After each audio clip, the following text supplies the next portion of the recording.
सभी को नमस्कार। ज्योग्राफिकल पिवट के प्लेटफॉर्म पर आप सभी का स्वागत। जीपी एकेडमी, जैसा कि आपको विदित है, पूरी तरह से समर्पित है ज्योग्राफिकल टीचिंग और लर्निंग के लिए। हमने पिछले लेक्चर में पॉपुलेशन कंपोनेंट्स की बात की थी, जनसंख्या के तत्वों की बात की थी, और हमने देखा कि ऐसे वेरिएबल्स जो जनसंख्या के आकार को सीधे तौर पर प्रभावित करते हैं, प्रत्यक्षतः प्रभावित करते हैं, हम उनको जनसंख्या के तत्वों के रूप में देखते हैं। इसके अलावा जनसंख्या की विशेषताएं बताने वाले बहुत सारे वेरिएबल्स हैं, वो सारे के सारे जनसंख्या की चारित्रिक विशेषताओं के अंतर्गत आते हैं, पॉपुलेशन कैरेक्टरिस्टिक्स के अंतर्गत आते हैं, जिनकी आज हम बात करेंगे। हालांकि इनकी लिस्ट बहुत लंबी है, लेकिन उसमें से कुछ जो बहुत इम्पॉर्टेंट हैं, जो हमारे ज्योग्राफिकल जो एकेडमिक टीचिंग के हिसाब से महत्वपूर्ण हैं, उन 10 कैरेक्टरिस्टिक्स की बात आज हम इस लेक्चर में करेंगे। जहाँ भी सिलेबस में जनसंख्या भूगोल एक शाखा के रूप में हो, या किसी प्रदेश का अध्ययन हमें करना हो, जैसे राजस्थान का भूगोल है, भारत का भूगोल है, और उनमें जनसंख्या का जो चैप्टर है वो हमारे सिलेबस में हो, तो ये लेक्चर हमारे लिए बहुत ज़रूरी हो जाता है। और ये एक तरह से मान लीजिए कि पॉपुलेशन ज्योग्राफी की टीचिंग के लिए ये एक प्रारंभिक कक्षा है। ये चाहे कोर्स में मेंशन हो या नहीं हो, पॉपुलेशन कंपोनेंट्स एंड कैरेक्टरिस्टिक्स की समझ हमारे हर विद्यार्थी को होनी चाहिए, वरना वो जनसंख्या से संबंधित जो भी तथ्य सामने आएंगे वो उनको रटेंगे, और यदि एक बार उनको इन तत्वों की जानकारी हो जाएगी तो फिर उन तथ्यों को समझकर और वो याद करना शुरू कर देंगे। ठीक है, चलिए हम पॉपुलेशन कैरेक्टरिस्टिक्स के इस लेक्चर को आगे बढ़ाते हैं। हम जानते हैं कि पॉपुलेशन कैरेक्टरिस्टिक्स में बहुत सारे वेरिएबल शामिल होते हैं, लेकिन कुछ वेरिएबल्स हैं जिनकी चर्चा यहाँ पे की जा रही है। पहले ही बता चुका हूँ मैं कि पॉपुलेशन ज्योग्राफी का कोई भी टॉपिक हम पढ़ते हैं या किसी प्रदेश की जनसंख्या का अध्ययन करते हैं, तो यही वो चारित्रिक विशेषताएं हैं जो बार बार हमारे सामने आती है, इसलिए इन पर हमारी समझ मजबूत होनी जरूरी है।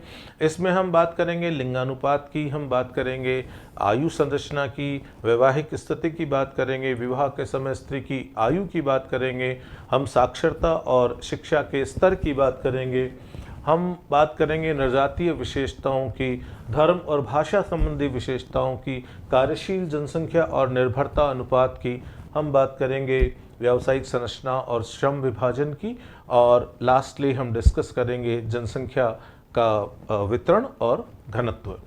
अभी एक एक करके हम इन सारे के सारे जो चारित्रिक विशेषताएं हैं उनको थोड़ा सा डिटेल में करते हैं। देखिए, जब हम बात करते हैं लिंगानुपात की, तो पहले हमें ये चीज़ समझनी चाहिए कि लिंगानुपात एक सिंपल रेशियो है, एक अनुपात है। अनुपात किसका? स्त्री की जनसंख्या और पुरुष की जनसंख्या का। किसी भी जनसंख्या में स्त्री और पुरुष की जनसंख्या का अनुपात जो है वही लिंगानुपात है। तो बेसिकली ये एक रेशियो है। लेकिन हम ये देखते हैं कि जब भी लिंगानुपात की बात होती है तो हम देखते हैं कि एक फिगर हमारे सामने होता है, जैसे 930, 935, 1051, एक फिगर होता है ना। तो वो फिगर जो है, उस फिगर को समझने से पहले हमें ये समझना होगा कि हम जब लिंगानुपात की बात कर रहे हैं तो डेफिनेशन को किस तरह से लिया गया है। लिंगानुपात को दो तरह से देखा जा सकता है। एक, प्रति 1000 पुरुषों पर स्त्रियों की संख्या, और भारतीय जनगणना जो है वो इसी रूप में लिंगानुपात को दर्शाती है कि प्रति 1000 पुरुषों पर महिलाओं की संख्या कितनी है। अंतर्राष्ट्रीय स्तर पर कई ऐसे देश भी हैं और कई ऐसे रिसर्च ऑर्गेनाइजेशन हैं जो 1000 महिलाओं पर पुरुषों की संख्या के रूप में भी लिंगानुपात को प्रदर्शित करते हैं। लेकिन हमें ये ध्यान रखना है कि भारतीय सेंसस में इसको किस प्रकार से लिया जाता है और उसी के हिसाब से हमें बात करनी। तो हालांकि एक संख्या हमारे सामने होती है, जैसे मैंने कहा 930, 935, 1051, ठीक है। तो ये इम्प्लिसिट है कि ये जो संख्या है ये स्त्रियों की संख्या है 1000 पुरुषों के संदर्भ में। तो ये अनुपात हो जाता है, क्योंकि यहाँ पर हम स्त्री पुरुष का जो रेशियो है उसको हम लोग देख रहे हैं। इसीलिए कहा जाता है कि लिंगानुपात जो है वो जनसंख्या में स्त्री तथा पुरुषों के अनुपात को दर्शाता है। ठीक है। भारत में लिंगानुपात प्रति 1000 पुरुषों पर स्त्रियों की संख्या के रूप में कैलकुलेट किया जाता है। लिंगानुपात एक इम्पॉर्टेंट डेमोग्राफिक वेरिएबल भी है, ये एक इम्पॉर्टेंट डेवलपमेंटल इंडिकेटर भी है। देखिए, नेचुरली देखा जाए तो प्रति 100 बच्चों पर, है ना, मेल जो चाइल्ड पैदा होते हैं, मेल जो बेबीज पैदा होते हैं, उन पर 106 फीमेल बेबीज पैदा होते हैं। ये एस्टेब्लिश्ड फैक्ट है बहुत सारी रिसर्च के बाद। और हम जानते हैं कि पुरुष जो है फिजिकली महिलाओं से ज़्यादा स्ट्रांग है, लेकिन फिजियोलॉजिकली फीमेल जो है वो पुरुषों से ज़्यादा स्ट्रांग होती हैं। और इसका मेन जो रीज़न है वो उनका मंथली साइकिल है, जिसमें इम्प्योर ब्लड जो है वो एक इंटरवल के बाद बॉडी से डिस्चार्ज होता रहता है। लेकिन कुल मिला के हम ये कह सकते हैं कि नेचुरली यदि किसी भी प्रकार का कोई भेदभाव नहीं हो तो ये दोनों जनसंख्याएं, स्त्री जनसंख्या और पुरुष जनसंख्या, ये एक बैलेंस में रहती हैं। यदि सारी चीज़ें समान हो, स्वास्थ्य सेवाएं एक जैसी हो, जो पोषण है वो एक जैसा मिले, सारा माहौल यदि एक जैसा मिले, तो हम देखते हैं कि ऐसे समाज जो होते हैं जहाँ पर समता देखने को मिलती है, समता मूलक समाज होते हैं, एगैलिटेरियन सोसाइटीज़ होती है, वहाँ पर आपको लिंगानुपात महिलाओं के फेवर में देखने को मिलेगा। जहाँ किसी न किसी तरह का कोई डिस्क्रिमिनेशन हो, या जैसे फीमेल वॉटिसाइड अर्थात जो स्त्री भ्रूण हत्या है, उस तरह की कुप्रथाएं यदि प्रचलित हों, तो उस केस में लिंगानुपात में हमें कमी देखने को मिलती है। और इसीलिए ये एक इम्पॉर्टेंट डेवलपमेंटल इंडिकेटर है। यदि कहीं पर जनसंख्या का ये लिंगानुपात बैलेंस में है या स्त्री के फेवर में है, तो वो समाज जो है वो सामाजिक तौर पर अच्छे विकास को दर्शाता है। इसलिए लिंगानुपात कई मायनों में हमारे लिए महत्वपूर्ण है। अब देखिए, जब हम अगले इंडिकेटर की बात करते हैं तो उसके रूप में हम लेते हैं आयु संरचना को। ठीक है, आयु संरचना की जब हम बात करें तो हमें थोड़ा सा इस बात का आभास होना चाहिए कि आयु संरचना जब हम किसी भी प्रदेश या किसी देश की जनसंख्या की देखते हैं तो हमें एक तो ये पता लगता है कि वर्तमान स्थिति कैसी है, जनसंख्या की वर्तमान स्थिति कैसी है आयु के संदर्भ में, और दूसरा हमें भविष्य में वो जनसंख्या किस प्रकार से आगे बढ़ेगी, वहाँ पर जनसंख्या किस तरीके से भविष्य के अंदर बढ़ेगी या घटेगी या स्थिरता की ओर अग्रसर होगी, इसका आभास भी हमें आयु संरचना से होता है। देखो, आयु संरचना या एज स्ट्रक्चर, बेसिकली हम क्या करते हैं इसके अंदर, संपूर्ण जनसंख्या को, है ना, हम क्या करते हैं उसको डिफरेंट एज ग्रुप्स में बांट कर देखते हैं। और इन एज ग्रुप्स में बांट कर देखने का जो सबसे साधारण तरीका है, जो सबसे ज़्यादा उपयोग में लिया जाता है, उसके अंतर्गत हम पूरी जनसंख्या को 3 स्लैब्स में, 3 स्ट्राटा में बांटते हैं। और जो सबसे निचला स्ट्राटा है वो 0 से 14 पॉपुलेशन का है, ये बाल वर्ग है। ठीक है, उसके बाद 15 to 59, है ना, 15 से लेके और 59 साल की आयु के बीच का जो आयु वर्ग है, बेसिकली वो आयु वर्ग कार्यशील जनसंख्या का है। और उसके बाद 60 प्लस, ये वृद्ध जनसंख्या का आयु वर्ग है। हम मोटे तौर पे इनको इन 3 आयु वर्गों में बांटकर देखते हैं। तो जब हम एज स्ट्रक्चर की बात करें या आयु संरचना की बात करें तो इसके द्वारा हम जनसंख्या को आयु वर्गों में बांटकर देखते हैं। जैसा कि अभी मैंने बताया कि प्रचलन में जनसंख्या को 3 आयु वर्गों में बांटकर देखना हम देखते हैं। सामान्यतः आयु संरचना में किसी भी क्षेत्र की जनसंख्या की अवस्था, है ना, वो जनसंख्या कैसी है, जैसे भारत की जनसंख्या के लिए आपने लोगों को कहते हुए सुना होगा, किताबों में पढ़ा होगा कि भारत की जनसंख्या युवा जनसंख्या है। हम किस आधार पर ये कह पा रहे हैं, क्योंकि भारत की कार्यशील जनसंख्या का जो प्रपोर्शन है कुल जनसंख्या में वो भी बहुत बढ़िया है, और हमारा जो बाल वर्ग है वो भी उसका प्रोपोर्शन भी अच्छा है। हमारे यहाँ वृद्ध जनसंख्या जो है उसका अनुपात कंपैरेटिवली कम है, तुलनात्मक रूप से कम है। तो हमें जनसंख्या की अवस्था का ज्ञान होता है और उसके साथ साथ भविष्य में इसकी वृद्धि के रुझान का अनुमान लगता है ना। और वो वृद्धि धनात्मक भी हो सकती है और ऋणात्मक भी हो सकती है। ठीक है, अभी अगली स्लाइड में हम उन आयु वर्गों पर चर्चा करेंगे और आयु वर्गों के बाद हम थोड़ा सा और इस बात को देखेंगे कि किस रूप में ये वर्तमान अवस्था और भविष्य में होने वाले परिवर्तनों की तरफ हमें इशारा करता है आयु संरचना। तो सामान्य तौर पर जनसंख्या को हम 3 विस्तृत आयु वर्गों में बांटते हैं। 3 विस्तृत आयु वर्गों में बांटकर हम लोग इसको देखते हैं। और वो जो 3 विस्तृत आयु वर्ग हैं वो कौन कौन से हैं? वो 3 हैं जिनकी चर्चा अभी मैंने की थी आपसे।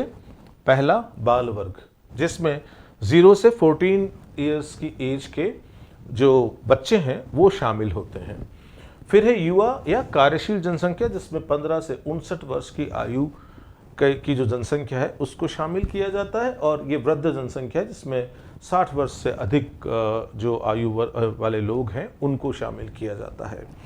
अब देखिए, यदि किसी भी जनसंख्या में ये पहला बाल वर्ग जो वाला जो आयु वर्ग है, यदि इसका प्रोपोर्शन ज्यादा है तो आपने सुना होगा पॉपुलेशन पिरामिड।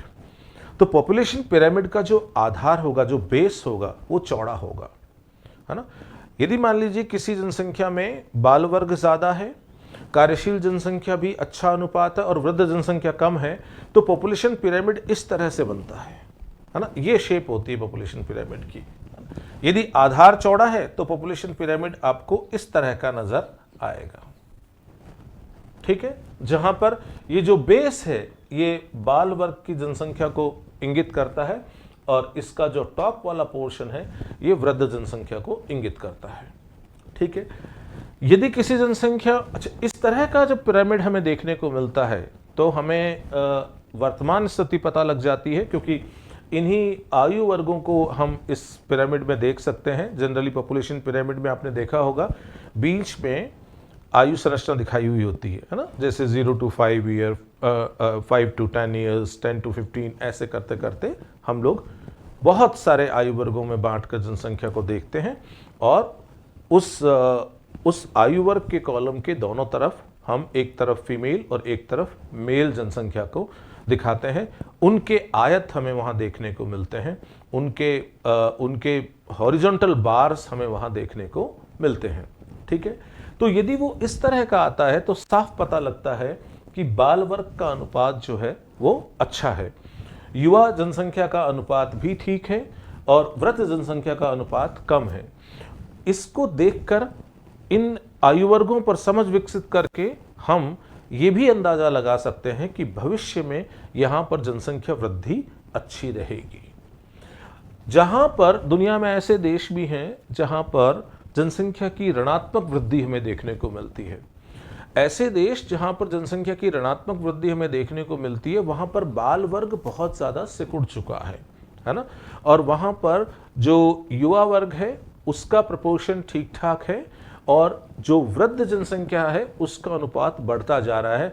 और यदि स्थिति बहुत खराब है तो बाल वर्ग जो है वो बहुत ही छोटा हो जाता है, युवा वर्ग की जनसंख्या में ठीक ठाक प्रोपोर्शन रहता है और वृद्ध वाला जो सेक्शन है उसमें काफ़ी ज़्यादा हमें बढ़ोतरी देखने को मिलती है। जैसे मैं एग्जाम्पल के रूप में बताता हूँ आपको कि यदि मान लीजिए कि पिरामिड इस तरह का है, यदि पिरामिड इस तरह का है, इसका मतलब बाल वर्ग बहुत छोटा है ना।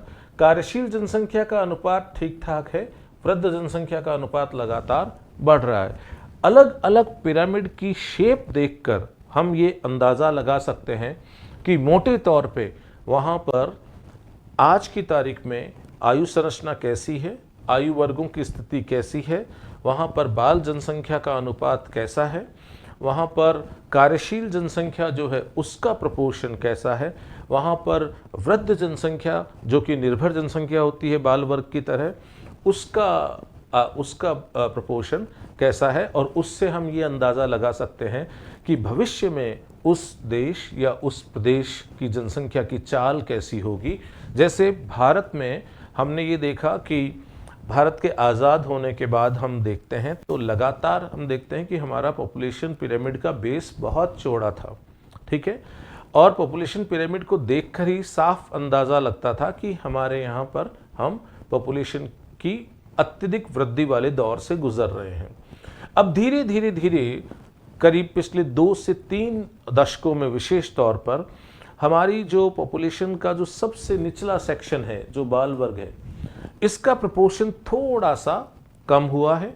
कार्यशील जनसंख्या का प्रपोर्शन अच्छा है और वृद्ध जनसंख्या का प्रपोर्शन धीरे धीरे बढ़ रहा है। इसका मतलब हम एक ट्रांजिशन से गुजर रहे हैं, हम एक जनांकीय संक्रमण से गुजर रहे हैं। और भविष्य में हम ये कह सकते हैं इसको देखकर, जिस तरह का परिवर्तन आयु संरचना में पिछले कुछ दशकों में आया है, उसको देखकर हम कह सकते हैं कि भविष्य में जो भारत की जनसंख्या है वो स्थिरीकरण की तरफ आगे बढ़ेगी, स्टेबलाइजेशन की तरफ आगे बढ़ेगी और आने वाले 2 से 3 दशकों में भारत की जनसंख्या जो है वो स्टेबलाइज होने की उम्मीद है। चलिए अब हम आगे बात करते हैं।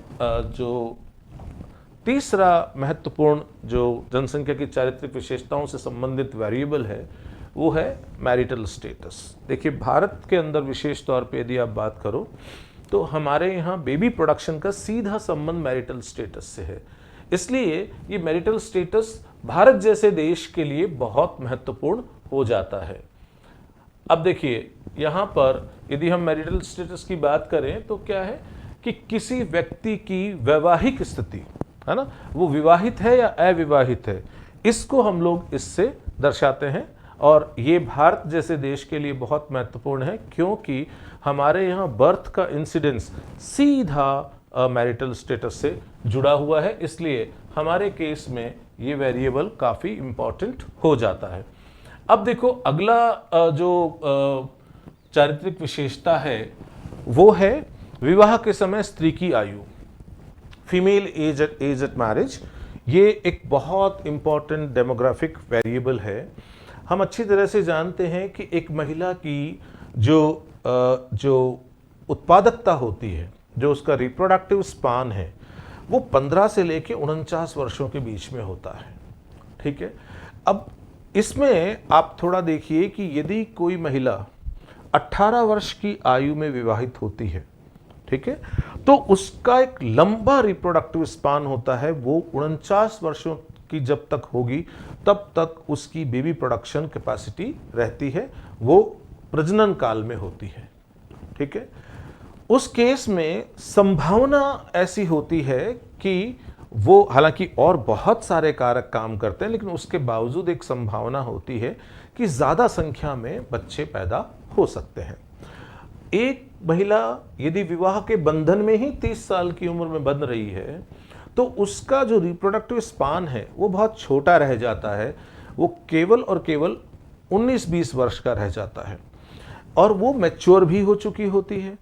ऐसे केस में वो नंबर ऑफ चिल्ड्रन की बजाय क्वालिटी ऑफ चाइल्ड में ज़्यादा विश्वास करती है। बहुत ज़्यादा बच्चों की संख्या की बजाय वो बच्चे की गुणवत्ता में ज़्यादा विश्वास करती है और उस केस में जो नंबर ऑफ जो बेबीज़ हैं वो कम होने की चांस रहती है। इसीलिए ये एक बहुत इम्पॉर्टेंट इंडिकेटर है किसी भी क्षेत्र में जनसंख्या की वृद्धि का एक अनुमान लगाने में कि वहाँ पर जनसंख्या वृद्धि कैसी है और यदि इस पर काम किया जाए तो क्या जनसंख्या वृद्धि को नियंत्रित किया जा सकता है क्या। जैसे भारत के अंदर हम लोग पुरजोर कोशिश कर रहे हैं। पहले हमने 18 साल की आयु को स्त्री की विवाह की एक वैधानिक आयु के रूप में प्रचारित और प्रसारित किया और अब हम इस बात पर जोर दे रहे हैं कि 18 साल की उम्र में यदि विवाह होता है तो वो कानूनी रूप से तो गलत नहीं है, लेकिन हम हमारी जनता को मोटिवेट कर रहे हैं, उनके अंदर एटीट्यूडनल चेंज लाने की कोशिश कर रहे हैं कि ये आयु 20 या उससे अधिक होनी चाहिए। अब देखिए, विवाह के समय जो स्त्री की आयु है, फीमेल एज एट मैरिज, ठीक है, इसका इतना फर्क पड़ता है कि यदि एक महिला छोटी आयु के अंदर वैवाहिक बंधन में बंध जाती है, यदि वो एंटर करती है, उस समय उसकी खुद की समझ भी कम होती है और उसके कारण उसकी जो निर्णय लेने की स्वतंत्रता है वो भी कमज़ोर होती है। और बहुत सारे केसेस में वो एक बेबी प्रोडक्शन मशीन की तरह काम करती है और ऐसे केस में नंबर ऑफ जो बेबीज़ है ना, वो ज़्यादा होने की चांस रहती है। अब देखिए अगला जो वेरिएबल है जो जनसंख्या की चारित्रिक विशेषता को बताता है, वो संबंधित है साक्षरता और शैक्षणिक स्तर से। क्योंकि ये बहुत महत्वपूर्ण है कि समाज जो है ना, ओवरऑल जो सोसाइटी है उसका साक्षरता स्तर कैसा है, उसका शैक्षणिक स्तर कैसा है। और फिर ये और ज़्यादा महत्वपूर्ण हो जाता है जब हम उस समाज में केवल महिलाओं की साक्षरता और महिलाओं के शैक्षणिक स्तर की बात करें। ठीक है, ये दोनों ही सीधे तौर पे जनसंख्या की वृद्धि की स्थितियों को प्रभावित करते हैं। जब हम साक्षरता की बात करते हैं तो हम किसे साक्षर कहें, हमारी जो सेंसस की डेफिनेशन किसको साक्षर मानती है, इस पर हम थोड़ा सा ध्यान देते हैं। देखिए, साक्षर वह व्यक्ति है जो किसी भी भाषा में मूलभूत समझ के साथ लिख और पढ़ सके। यहाँ पर एक जो चीज़ है जो आपको नहीं भूलनी, वो है मूलभूत समझ, है ना, ये आपको ध्यान रखनी है। Who can read and right with basic understanding, तो है ना कि ऐसा व्यक्ति जो किसी भाषा में, है ना, भाषा कोई भी हो सकती है, मूलभूत समझ के साथ पढ़ और लिख सके, ठीक है, उसे हम साक्षर कहेंगे। तो साक्षर का मतलब ये नहीं है केवल कि आप अपना नाम लिखना यदि आपको आ गया तो आप साक्षर हो गए। टेक्निकली वो नहीं है साक्षरता। साक्षरता में ये बहुत इंपॉर्टेंट पक्ष है मूलभूत समझ के साथ, ठीक है। तो लैंग्वेज कोई भी हो सकती है, ठीक है। और जब हम शिक्षा के स्तर की बात करते हैं तो उसके अंदर फिर ये आ जाता है, जैसे प्राइमरी लेवल तक एजुकेटेड है या मिडिल क्लास तक एजुकेटेड है, सेकेंडरी क्लास तक एजुकेटेड है, हायर सेकेंडरी क्लास तक एजुकेटेड है, फिर ग्रेजुएट है, पोस्ट ग्रेजुएट है, रिसर्च डिग्रीज है, एमफिल पीएचडी या टेक्निकल एजुकेशन है, ठीक है। तो जिस समाज में साक्षरता का स्तर अच्छा होगा और शैक्षणिक स्तर ऊंचा होगा, वहाँ पर मूलभूत समझ काफ़ी अच्छी होती है और ऐसी उम्मीद की जाती है कि ऐसे समाज में जो फैमिली साइज है वो छोटा होता है, ठीक है। और यदि इसमें स्त्री पढ़ी लिखी हो, स्त्री साक्षरता अच्छी हो और स्त्री का ओवरऑल शैक्षणिक जो स्तर है वो अच्छा हो, तो फिर ये वेरिएबल और ज़्यादा प्रभावी रूप से काम करता है। और हमारे लिए जब हम जनसंख्या का अध्ययन करें और जनसंख्या की चाल को समझने की कोशिश करें तो ये हमारे लिए बहुत इम्पॉर्टेंट हो जाता है। देखो, अगला जो वेरिएबल है जिसकी हम बात करते हैं वो है रेशियल कैरेक्टरिस्टिक्स, है ना। ये भी एक बहुत महत्वपूर्ण चारित्रिक विशेषता है किसी भी जनसंख्या की, कि वहाँ पर रेशियल कंपोजिशन कैसा है। इवन भारत में भी यदि आप बात करो तो भारत में जो रेशियल कंपोजिशन है उसमें बहुत ज़्यादा वेरिएशंस हमें देखने को मिलते हैं। हमारे यहाँ आपको द्रविडियन समूह भी देखने को मिलेगा, तो दूसरी तरफ आप देखोगे कि हमारे यहाँ पर मंगोलॉइड पॉपुलेशन भी अच्छे प्रोपोर्शन पे है। तो बहुत ज़्यादा वैरायटी है भारत की जनसंख्या में। तो भारत की जनसंख्या पर समझ विकसित करने के लिए हमें भारत की जनसंख्या का जो रेशियल कंपोजिशन है, जो रेशियल कैरेक्टरिस्टिक्स है, उसको भी समझना चाहिए। तो रेशियल कैरेक्टरिस्टिक्स में हम क्या शामिल करते हैं कि जनसंख्या की नृजातीय विशेषताएं जो हैं वो कैसी हैं, और उसके आधार पे हम जनसंख्या को अलग अलग नृजातीय वर्गों में बांटकर देखते हैं। और इसके साथ साथ हम उन जो समूह हैं, जो अलग अलग नृजातीय समूह हैं, उनसे जुड़े हुए बहुत सारे जो वेरिएबल्स हैं, डेमोग्राफिक वेरिएबल्स हैं, उनको देखते हैं, आपस में कंपैरिजन करके देखते हैं, तो हमें पता लगता है कि कौन सी जो रेस है उसकी स्थिति दूसरी रेसेस की तुलना में कैसी है। अब देखिए, अगला जो वेरिएबल है वो धर्म और भाषा संबंधी विशेषताएं। हम अच्छी तरह जानते हैं कि दुनिया में बहुत सारे तरह के धर्म हैं। भारतीय समाज को यदि आप देखो तो भारत में भी आपको हिंदू, मुस्लिम, सिख, ईसाई, है ना, बहुत सारे तरह के धर्म आपको देखने को मिलेंगे। बहुत सारी धार्मिक आस्थाओं से जुड़े हुए लोग आपको देखने को मिलेंगे। और हमने ये भी देखा है कि ये जो धार्मिक विशेषताएं हैं, इन धार्मिक विशेषताओं के साथ साथ जब हम जनसंख्या की चारित्रिक विशेषताओं को देखते हैं, जनसंख्या के तत्वों को देखते हैं, तो एक धार्मिक समूह की तुलना हम दूसरे धार्मिक समूह के साथ भी कर सकते हैं। और उससे जब हमें किसी भी प्रकार की पॉपुलेशन पॉलिसी बनानी होती है, तो हम उसके अंदर हमें पता होता है कि हमें किन किन बातों पर ध्यान देना है, तो वो हमारे लिए बहुत महत्वपूर्ण होता है।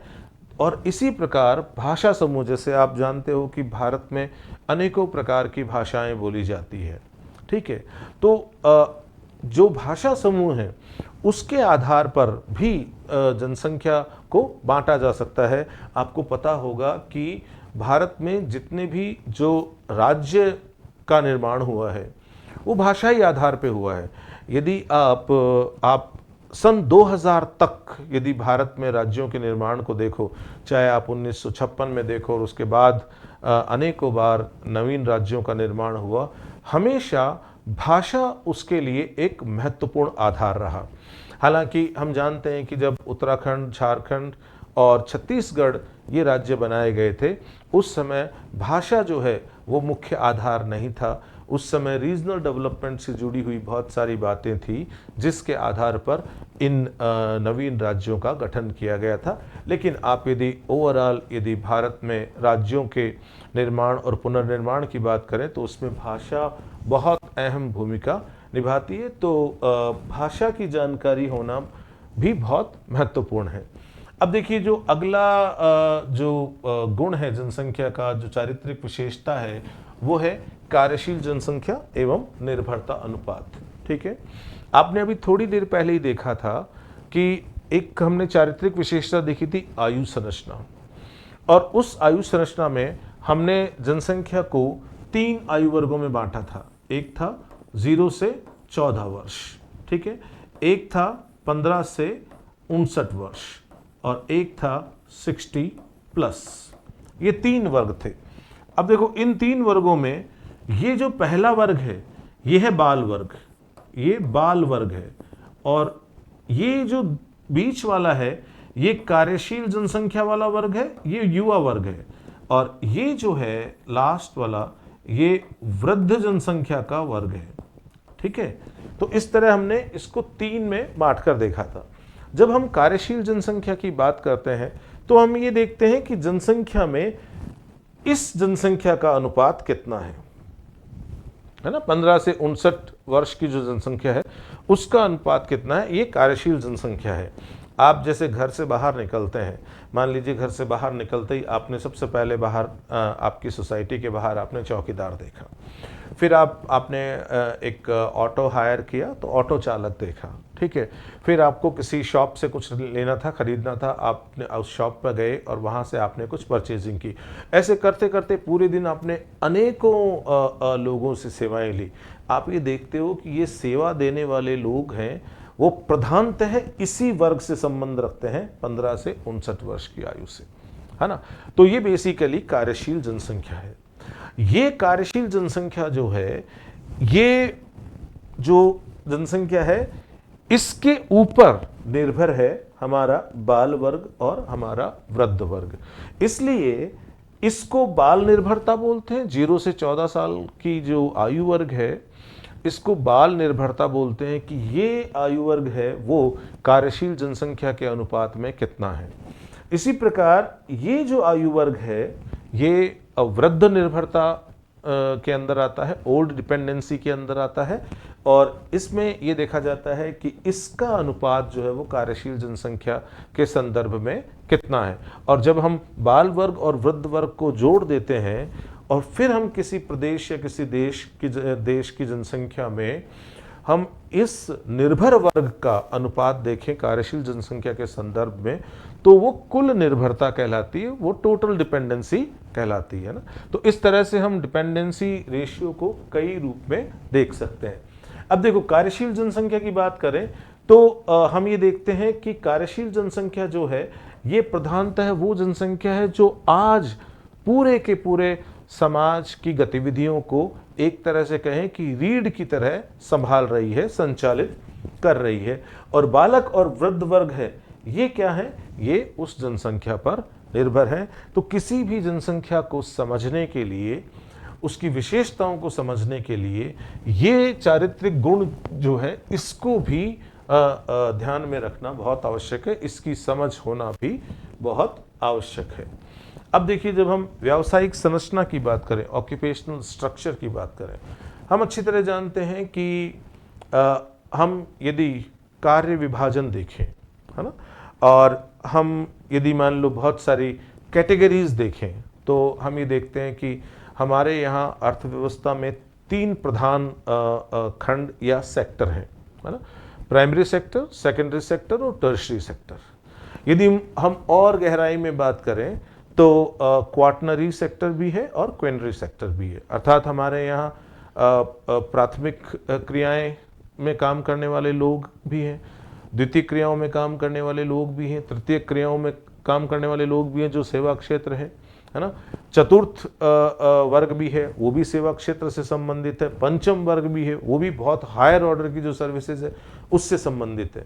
तो जब हम व्यावसायिक संरचना की बात करते हैं, ऑक्यूपेशनल स्ट्रक्चर की बात करते हैं, तो हम इसमें व्यवसाय को विभिन्न श्रेणियों में बांटकर देखते हैं। क्या करते हैं हम? व्यवसाय को विभिन्न श्रेणियों में बांटकर देखते हैं। जैसा कि मैंने अभी अभी आपको बताया कि हम मोटे तौर पे इनको यदि बांटना चाहें तो हम इनको 3 वर्गों में बांट सकते हैं, प्राथमिक, द्वितीयक और तृतीयक।